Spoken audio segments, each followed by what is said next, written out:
Les meilleurs livres érotiques à lire. Je vous ai fait ici un petit top 10 pour votre culture, etc. Des meilleurs livres érotiques à lire si vous voulez passer un bon moment.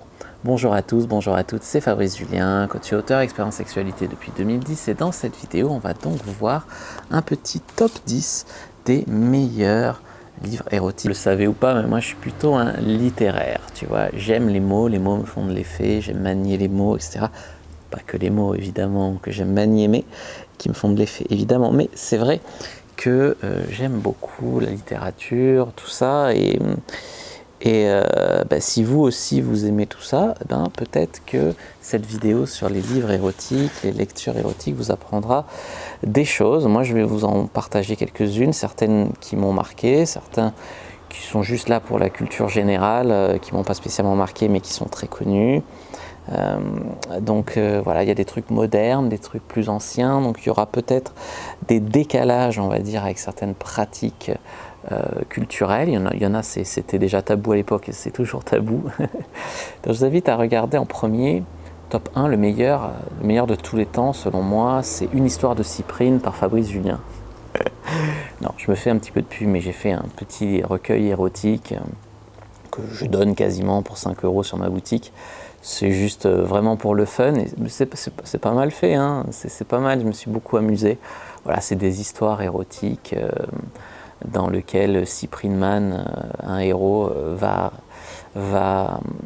fait, il y a des femmes qui postent sur un forum leurs fantasmes sexuels, et Cyprine Man, la nuit, se transforme en super-héros du sexe et va les combler. Je vous invite donc à regarder Une histoire de Cyprine par Fabrice Julien, et maintenant on rentre vraiment dans le vrai top 10, les amis. Donc le vrai top 10, alors en numéro 1, je mettrai Mon jardin secret de Nancy Friday, qui est un livre qui décrit les fantasmes des femmes d'une manière trash par une femme. Et je crois que beaucoup d'hommes ne se rendent pas compte à quel point les femmes ont des fantasmes qui peuvent être hard. On les prend souvent pour des petits anges, etc. Donc c'est aussi très éducatif comme livre. En numéro 2, je mettrai 50 nuances de Grey et le livre dont il est inspiré, qui est Beautiful Bastard.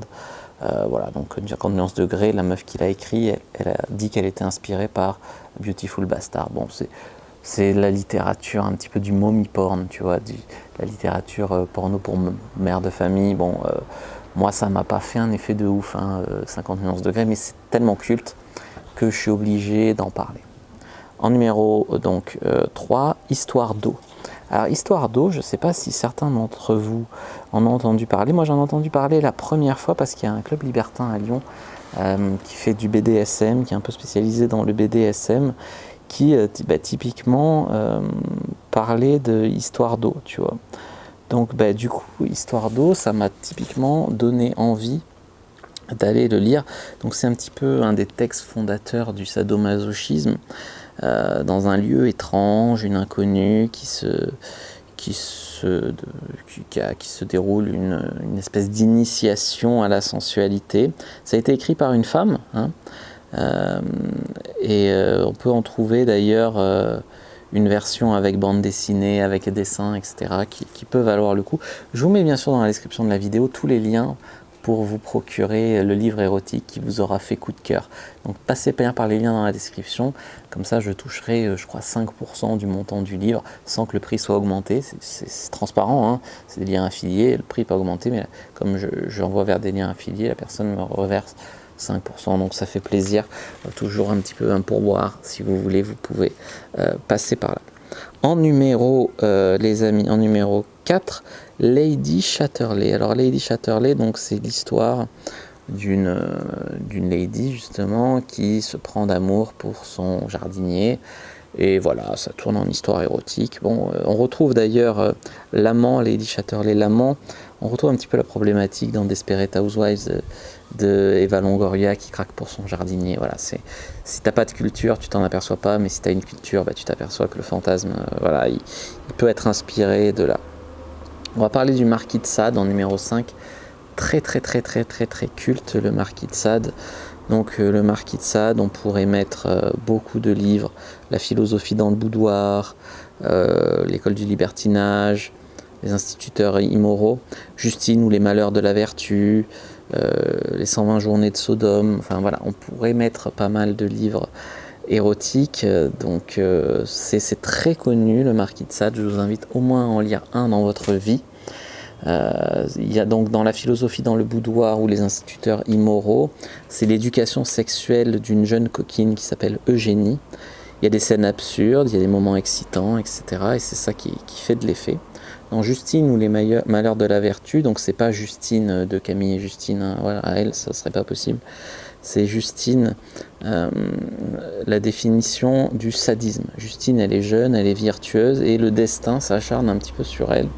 Elle subit beaucoup de sévices et il y a pas mal de retournements de situations qui n'ont pas lieu et qui font que la pauvre, elle souffre, quoi. Et c'est pas tellement le sexe que j'ai aimé dans ce livre, mais il y a un côté cynique. Ça reste un classique, hein, et un récit bien construit. Les 120 jours de Sodome ou l'école du libertinage, encore Sade. Donc c'est qualifié de gigantesque catalogue de perversion. C'est une écriture toujours bien. Ça contraste un petit peu avec les sévices sexuels qui sont infligés à diverses femmes retenues prisonnières dans un château. Mais au-delà des violences, tu sens une jouissance de l'auteur qui communique très très très bien. En numéro 6, l'ingénue libertine. Donc l'ingénue libertine, ça c'est écrit par, il me semble, Colette. Attendez, je recherche dans ma liste. C'est l'ingénue libertine par Colette. C'est un livre assez marquant où la personne elle est perdue entre amour et plaisir charnel et elle se livre à divers plaisirs en l'espoir d'y trouver un sens. C'est un livre que j'ai lu plusieurs fois.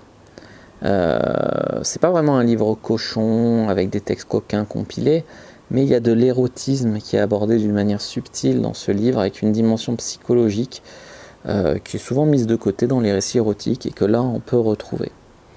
En numéro 7, les écrits pornographiques de Boris Vian.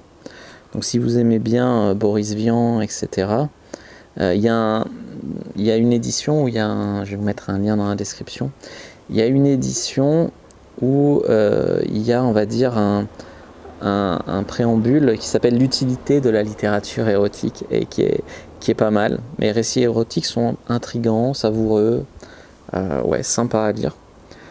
En numéro 8, l'histoire de ma vie par Casanova. Alors comment ne pouvais-je ne pas en parler de Casanova? Donc il raconte patiemment en détail la façon dont il séduit les femmes qu'il a connues. Il y a des scènes de sexe, de séduction.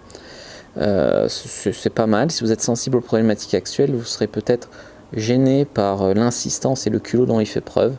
Si vous êtes à l'aise avec ça, vous allez kiffer. Il y a des textes érotiques très bien écrits et c'est un classique quand même à bien connaître. Qu'est-ce qu'on pourrait mettre? En numéro 9, les 11 000 vierges ou les amours d'un hospodar par Apollinaire.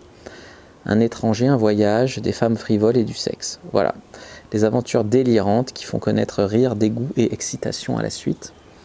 Et en numéro 10, donc en numéro 10, on va mettre Gamiani ou Deux nuits d'excès par Musset. Alors, peut-être que Musset il vous laisse insensible d'habitude, mais il peut vous ravir à travers ce livre qui est un petit peu différent.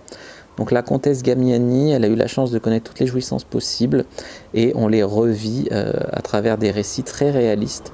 Voyeurisme, saphisme, orgie, enfin voilà. Il y a même un épisode zoophile qui peut surprendre. La fin est très romantique, mais bon, c'est quand même un récit qui peut mener à des femmes et des hommes à se toucher. Voilà. Donc de quoi je pourrais parler d'autre? Bon, j'avais dit 10-10. Il y a Dans le jardin de l'ogre qui est plus contemporain de Leila Slimani qui raconte des histoires sur l'addiction sexuelle avec des détails réalistes. Elle montre la dominante psychologique du sexe sur une femme et c'est quand même instructif. Voilà les amis pour cette liste des 10 meilleurs livres et plus. N'hésitez pas à vous procurer aussi une histoire de Cyprine, mon livre érotique, dans la description de la vidéo. Vous passerez un bon moment, je l'espère, et puis ça permet de financer, de participer un peu à la chaîne. Je vous dis à bientôt et que le dieu de la sexualité soit avec vous. N'hésitez pas à regarder dans la description et les vidéos s'affichent à l'écran pour regarder d'autres choses de la chaîne. Je vous dis à bientôt et que le dieu de la sexualité soit avec vous les amis.